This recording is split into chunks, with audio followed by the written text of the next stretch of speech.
Hall. Thank you. Lyn, I have to tell you, you've been optimistic about these naming rights. I know you think it's funny, I really don't. I've only ever been talking to you about these naming rights. You've been optimistic every year and we've got absolutely nowhere with it. And I suspect we'll be here in a year's time, you'll still be optimistic and we'll still be even crosser than we are now because it needs to be sorted. If I can just go back to the submission also refers to increased match day costs due to, amongst other things, fan behaviour. Can you clarify what you mean by this? What sort of additional costs are involved? And are you actually raising this with West Ham? First of all, on stadium naming rights, Assembly Hall, I do not think it's funny that we haven't landed that, and I've never said that it's funny. No, you were laughing. And during the I was smiling, and during the pandemic years, I did not say I was optimistic that we would land naming rights because it simply would be a foolish thing to say. What I'm saying now is, following the pandemic years, I feel more optimistic. With regard to fan behaviour, the Premier League generally is reporting a 60% uptick in poor fan behaviour and arrests. And we've seen that since the return to football after the behind closed doors sessions in September 2021, which is when we started opening the doors again. It has been significant. And in addition, we've seen West Ham do terribly well, which is really good. Actually, they're successful. They've been in Europe in 2021 and in 2022. That means that we have to cater for more matches. And I'm afraid the European games, and we've seen it in the press, have been quite violent at times and evidence of really difficult behaviour. So for the Anderlecht game, we saw seats being ripped out of the stadium and thrown onto the pitch. So we've seen really poor scenes, and there's plenty of evidence kicking around that. That means more stewards, more police, all of which we have to pay for. And have we raised it with the club? Yes, we absolutely have raised it with the club. Just to be clear, where there is damage to the stadium, the football club pays for that and passes the costs on to those who are responsible. So we don't pick up that capital cost. But, you know, those kinds of trashing toilets and pulling seats up has been the likes of what's been going on. Just gives you a sense of what we're dealing with. We've also seen a lot of abuse of our stewards. And we're in a time, of course, where it's really difficult to get stewards into these jobs because recruitment is really challenging into these kinds of levels. And in addition, of course, we've seen increases in London living wage, which is absolutely right, and it does help us to land people. But we have to look around at other stadiums and what they're paying their stewards and make sure that we're being competitive. So we are facing really challenging times, and we do give it a lot of scrutiny, actually, to the operators. And is there any flexibility in the contract with West Ham for them picking up more of the costs, given that hopefully they've got greater income? Absolutely not. There's not, and they're not prepared to. They're not prepared to, given that they've got a good deal, they're not prepared to pay more towards it. No. You've asked. You have it in writing that they won't. No, I haven't asked recently, but on historic evidence, the club have a deal at the stadium. They pay us an annual rent that is now up towards £4 million with inflation and so on. And that covers all of the costs of operation. They've never been willing to make a contribution before. I'm happy to write to them, Assembly Member Hall. Well, I would have thought that was a sensible thing to do, because if they're going to say no, you'll want it in writing, I would have thought. OK, Lyn, in October 2020, you told this committee that the lowest possible running cost of the stadium would be 8 to 10 million. Does this remain an achievable ambition? And if so, when do you expect it to be achieved? I'll give you a sense of the operating costs so you can see where we are. First of all, in comparing where we are with operating this business, I think we should ignore the COVID years, because we had cancellation of events, behind closed doors football, and so it's misleading. If we look at where we landed at the end of 1920, the operating costs were around £18 million, 18.4 million. They, in our forecast for this year, they will reduce to 16.5 million. So we are seeing a reduction in terms of year on year. And in this forecast for 22-23, in that 16 million is included exceptional utility costs of around 3.6 million, which is inflationary utility costs. So you can see that in revenue terms, we are driving more revenue through the business. Our forecast for 23-24 next year is that we will reduce again by about £500,000 or so. Now, when we compare that to the 5-year plan, this is where the 10 million, between 10 and 11 million figure comes from. We had an original 5-year plan. If we strip out utilities and inflationary pressures, we are very close to the original plan. We need to add in that provision for stadium naming rights, but ignoring that, we're doing quite well on the underlying trends for operation. Okay. At our budget meeting last year, you stated that there was a way forward in combining ownership over West Ham with long lease for the London Stadium. So can you provide us with an update of where you are with West Ham United on this? We are considering our position in this space. When we were talking last year about this, it was in response to an approach that we'd had from the markets, from a company that's purported to be in discussions with buying the football club. So we do have a set of, an in-principle position that we would enter into that kind of arrangement. We haven't had any approaches from the football club itself, and we're in the process of thinking about what conversations we should be having following the last meeting that we had here, when Assembly Member Prince asked a direct question in this space around collaboration with West Ham United. So when was that? It was a few weeks ago. I want to say about 4 weeks ago. Yeah. It was the plenary session. Okay. Right. If we go back to these naming rights, have you actually asked the Mayor if he'll help? No, not yet. I think what we would probably do in terms of a process is, when we get closer to the potential for a partner, we would certainly ask the Mayor to get involved at that stage, because, of course, we might be talking to a number of parties over a period of time, and we'd want to crystallise with one particular partner the closer we got. We also need to make sure that the football club are very much involved in those discussions from early stages as well. I just think that we keep going round in circles. We all know that the Mayor loves a summit. He's had one to push for rent controls. He's had one on crime. He even flies to Argentina for one on climate change. So why don't you approach him and ask if you could get potential sponsors and representatives around a table? Because surely if you can't deal with it, which clearly you're in difficulties, as we all know, and have known for years, perhaps the Mayor could have one of his much favoured summits. Get everybody round a table and see if you can, or see if he can sort it out. He is our Mayor, and this is ridiculous. I said to you last year, this is ridiculous. I bet I'm here next year saying the same thing, and here I am.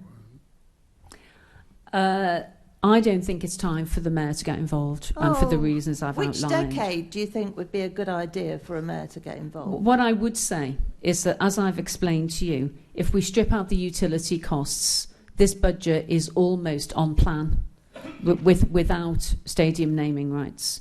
So I think we're doing quite well in that regard. I've told you that I'm optimistic about stadium naming rights, but I can't bring the Mayor in until I have a position with the football club and some partners for him to speak to. But he could find you partners, Lyn. He could do that.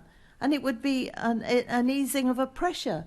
And just because you might be nearly making your budget doesn't mean that you couldn't make more than the budget, that you could be in profit, that would save our Mayor some money and thus taxpayers. Yes, that's true. Well, tell you what, Yes. why don't I ask the Mayor what he thinks about getting involved at this stage? Why don't you? Ask him if he'd like to do a summit, and I'm almost positive he'd say yes. He loves the summit, doesn't he, then? Tell him it's in this country, he might not be quite so interested, but anyway, it seems like let's be proactive for a change, shall we? I really don't want to be sitting here being irritated next year. Right, shall I proceed, or did... Amish Desai and then Caroline Pigeon. Sorry for the coming. It's about naming rights. So the question is to you, Richard or Lyn. So I can't remember exact words, but Jerry, when she was here before us 3-4 years ago, was sounding very optimistic. She may not use the word optimistic, but the impression certainly I got, the very strong impression was that the deal is just around the corner. It's been, 5 or 6 years before you took over as chief executive, we've been talking about naming rights.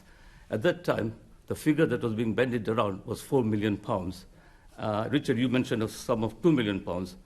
And as a football finance expert told me about 4 or 5 years ago, that the longer you leave things, I mean, there's no point in getting a sponsor if you're going to get very little for it. I mean, £2 million is not the amount I'll be sniffing at, but really the ideal time was in the first year or before the West Ham moved into the stadium. So for iconic stadium, even £4 million, I've just sent a text to someone who specializes, who's ex-football club director, about current values but also what really West Ham should be looking at. So, as I say, from £4 million to £2 million, and I must say, Lyn, I do share Susan's view, what she said earlier, that I think next year will still be the same situation, because people out there aren't mugs. They know that you're finding it difficult to get sponsors, certainly the price that we would be expecting as a public body. There are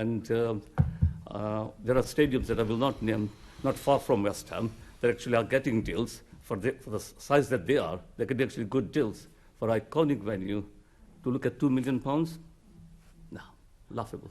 Okay, let me come in on that, because there are a number of figures that have been bandied around. So, first of all, in the concession agreement, the LLDC, i.e. E20, the E20 company, has a certain set of rights, commercial rights. And that package includes the main stadium rights and a waterfall of other rights. But it is certainly not all the commercial rights within the stadium, because the concession agreement shares them between E20 and the football club. This is why the football club have to be involved from the very start in the negotiations, because we mustn't have a situation where we upset one of the existing sponsors that the football club has, say for their shirt or the shirt sleeve or around the rights in the building, which they have some rights in the building, and it must the partner must work in collaboration with the existing brands. So it's important that we have that conversation, and it's determined within the agreement.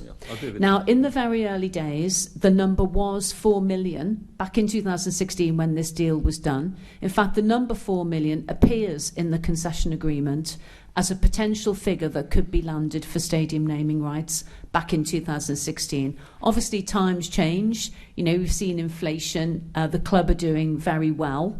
And if one is selling naming rights, then that ought to reflect how well the club is doing in that package of rights. So, in fact, we might expect that number to be much closer to something like 6 million, for example, for the football club naming rights and the package of rights that comes with it.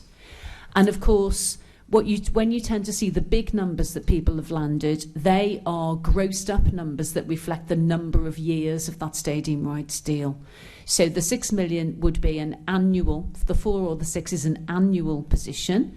So if a 10-year deal was done, that would be worth 40 million or 60 million, respectively, depending on what you were able to attract in.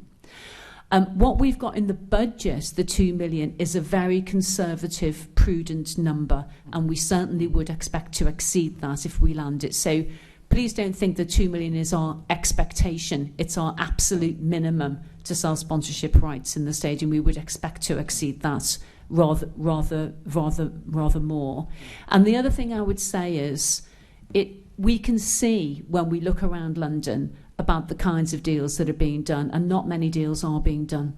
I draw your attention, for example, to Tottenham Hotspur Football Stadium. That doesn't have, it's a brand new stadium. It was built just a couple of years ago. It doesn't have any naming rights. That's probably because the right deal has not been able to have been landed. Yeah, can I just finish Very off? quickly. Yeah, I very don't fault your quickly. efforts. I'm sure you're doing your best, and your predecessor. It's just, again, it's common sense. You don't need to be a football finance expert. The longer things drag on, people are out there looking for a bargain, and so basically you'll find yourself in a corner where you might get a deal, but would the deal be worth it? But I certainly don't fault your efforts, and I agree with Susan. I think it's good to involve the mayor and all the leverages that he has to try to find a sponsor. Okay, Caroline Pigeon is giving way to Kripa Sharani, and then you're going to come in after. Okay. It's actually just because you mentioned Spurs, because it's well documented in the press some of the figures that they are looking at in terms of naming rights. And in the Evening Standard, the reports were a deal worth 25 million a year. So, based on the estimates that you have, are you being too pessimistic? And if you look at also some of the other names that may have been in discussion with Spurs, are you looking at some of those larger companies as potentials as well if they're not able to get a deal with Spurs? I've seen some of the press reports, but not all of them. Certainly some of the companies that Spurs have been talking to are Middle Eastern Airways providers and so on and so forth. And we, as a publicly owned stadium, always comply to the mayor's policies in who we trade with. So there are some constraints on who we will deal with in this space, alongside the mayor's policies. So we don't have completely free rein in that regard to talk to all parties in the market. I think it's a valid point that we ought to revisit the value, especially in terms of the success of the football club in recent years, which obviously goes to this. We are attempting to roll the park and the football club in, because the park is also extremely successful in its own right, in any discussions that we have. But yes, we can take that on board. The difference between, as I understand it in football finance, and I'm not an expert either, but the difference between the likes of Tottenham and West Ham is that historically the valuation of those clubs are miles apart, just because of their historic performance in the Premier League. So if we were to go and ask a football expert, they will tell you that the value of the club is much less than a Chelsea or a Liverpool or a Manchester United or a Tottenham Hotspur. But I'm not an expert in this field, but I would say that yes, we will have a look at that and make sure that we're pitching at the right level. Thank you. Caroline Pigeon.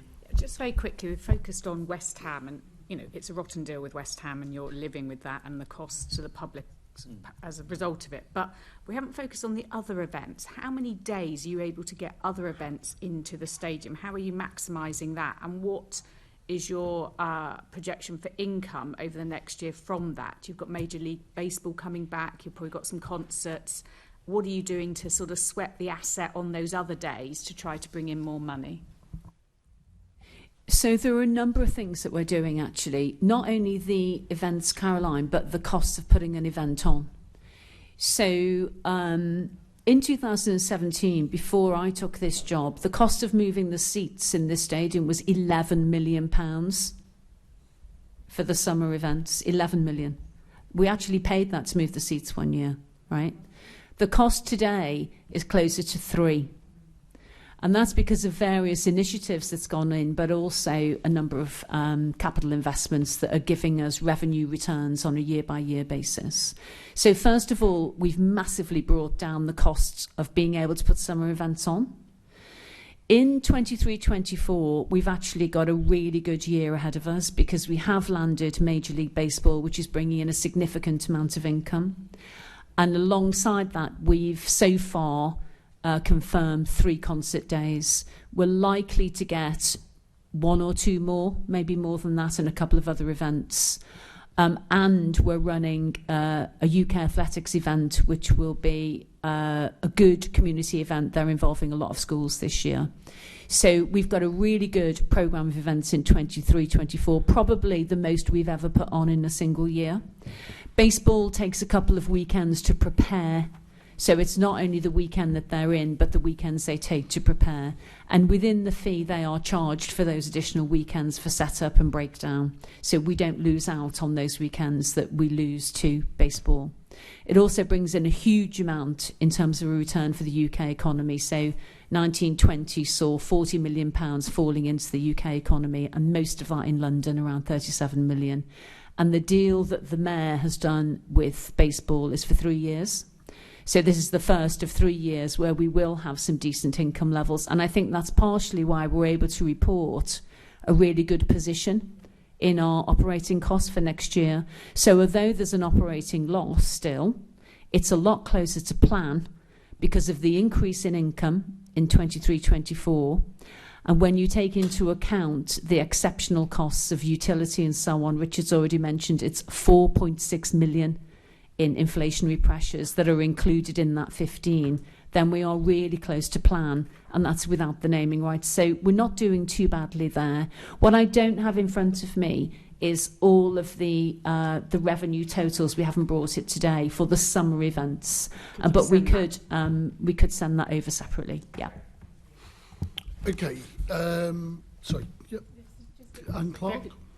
Thank you. Just a very quick one back to you, Lynn, just in terms of Major League Baseball. I think that is a really good use of Mayor's time to be making those connections and bringing over baseball.